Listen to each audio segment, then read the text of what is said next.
இன்றைக்கி கொஞ்சம் ரிச்சாக டிஃப்ரெண்ட்டாக நம்ம செஞ்சு காட்டுறேன். அது என்னென்னா பாயசம். என்ன பாயசம்னா ட்ரை ஃப்ரூட்ஸ் அண்ட் நட்ஸ் பாயசம் பாலில் செய்யணும். எப்படி செய்யணும்னு பார்க்கலாம். அது தேவையான பொருட்கள் என்னென்னு பார்க்கலாம். பிஸ்தா ஒரு 1/2 கப் வச்சுக்கோங்க.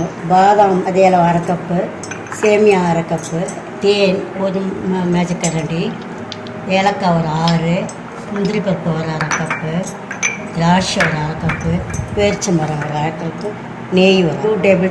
நெய் வந்து உங்கள் இஷ்டம் தான். ரொம்ப விருப்பப்படுறாங்க நிறைய கூட ஊற்றிக்கலாம். 1/2 கப் கூட ஊற்றிக்கலாம். சுகரும் அது மாதிரி தான். ரொம்ப கம்மி தான் அது சுகர் போடணும். ரொம்ப ஸ்வீட்டாக இருக்கும். அதனால் நான் 1/2 கப் சுகர் தான் போட்டிருக்கேன். ஹனியும் போடுறதால கொஞ்சம் சுகர் கம்மி பண்ணியே போட்டுக்கணும். டேஸ்ட் பண்ணி பார்த்துட்டு போட்டு. முக்கியமாக பால் வந்து நான் 1/2 லிட்ரு காய்ச்சி வச்சுருக்கேன். பாருங்கள், பால் அடுப்பில் வச்சு நல்லா காய்ச்சி சுண்டிக்கிட்டே இருக்கணும். அது இது பாருங்கள் ஏடாக வருது. அது ரொம்ப நல்லாயிருக்கும். அதனால இது பயப்படாதீங்க. ஆனால் அடிமத்திரம் பிடிக்கக்கூடாது. அடியில் பிடிச்சிக்காமல் கிண்டி விட்டு இந்த பாலை சிம்மில் போட்டு கொதிச்சிட்டே இருக்கட்டும். இது கொதிக்கிறதுக்குள்ளே நம்ம போய் எல்லா நட்ஸையும் கட் பண்ணிவிட்டு ரெடி பண்ணிட்டு வந்தோம்.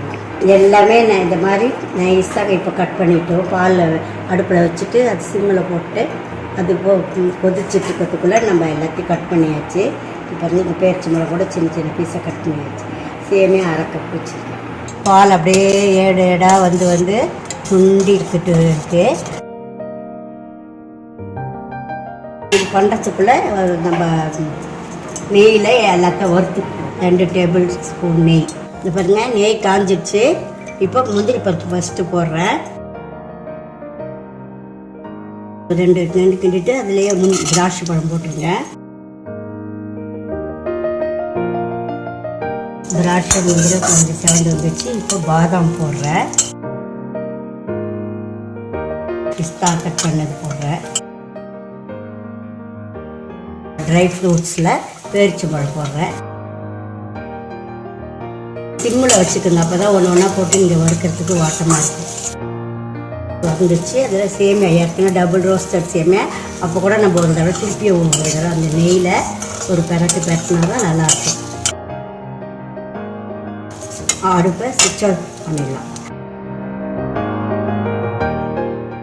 எல்லாம் ஒரு சேரை எல்லாம் நல்லா வறுந்துடுச்சு. அந்த கடாயோட சூட்லேயே எல்லாம் திறந்து நல்லா இருக்குது. இதை இப்போ இன்னொரு அடுப்பில் பால் சிம்மில் போட்டு கொதித்து நல்லா சுண்டிகிட்டு இருக்கு பாருங்கள். இதோட அதில் இதை போட போகிறோம். ஒரு 5 நிமிஷம் தான் ஆகும். பால் காயிற நேரம் சுண்டை விட்டுட்டிங்கன்னா உங்களுக்கு ரொம்ப டைம் எடுத்துக்காது. சிம்மில் பால் வச்சு நல்லா கொதித்து ஏடு கட்டி நல்லா சுண்டிடுச்சு பால். 1/2 லிட்டர் பால். அதில் இதை போட்டாச்சு. சேமியா ரொம்ப போடக்கூடாது. இந்த நான் காட்டினாலும் அதே அளவெல்லாம் போடுங்க. ரொம்ப போட்டிங்கன்னா சதன்னு நல்லா இருக்காது. நட்ஸ் எவ்வளோ போடுறோமோ ஒவ்வொரு நட்ஸும் அது ஈக்குவலாக தான் சேமியாவும் போடணும்.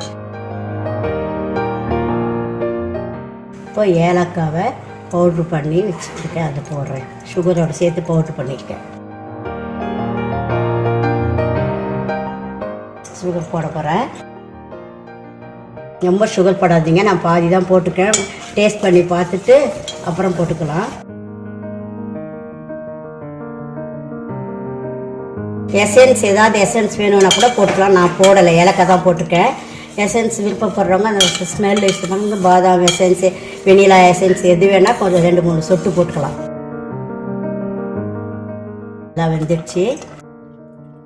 இப்போ ஸ்விட்ச் ஆஃப் பண்ணிட்டு இறக்கி வச்சு ரிச்சாக பார்க்குறதுக்கு நல்லாவும் டேஸ்ட்டும் ரொம்ப நல்லாயிருக்கும். எல்லா நட்ஸ் போட்டுக்கும். ரொம்ப ஹெல்த்தி. இதெல்லாம் வாங்கி போட முடிஞ்சாங்க அழகாக எப்படியாவது ஒரு நாளைக்கு இது மாதிரி செய்யலாம். அந்த பாருங்கள், அதில் கடைசியாக நான் தேன் ஊற்றுறேன். அதனால தான் சுகர் கொஞ்சம் கம்மியாக போட்டேன். தேனோட டேஸ்ட்டு அதில் சேரும். டேஸ்ட் பண்ணி பார்க்குறேன் பாருங்கள். ரொம்ப இனிப்பாக டேஸ்ட்டாக சூப்பராக இருக்குது.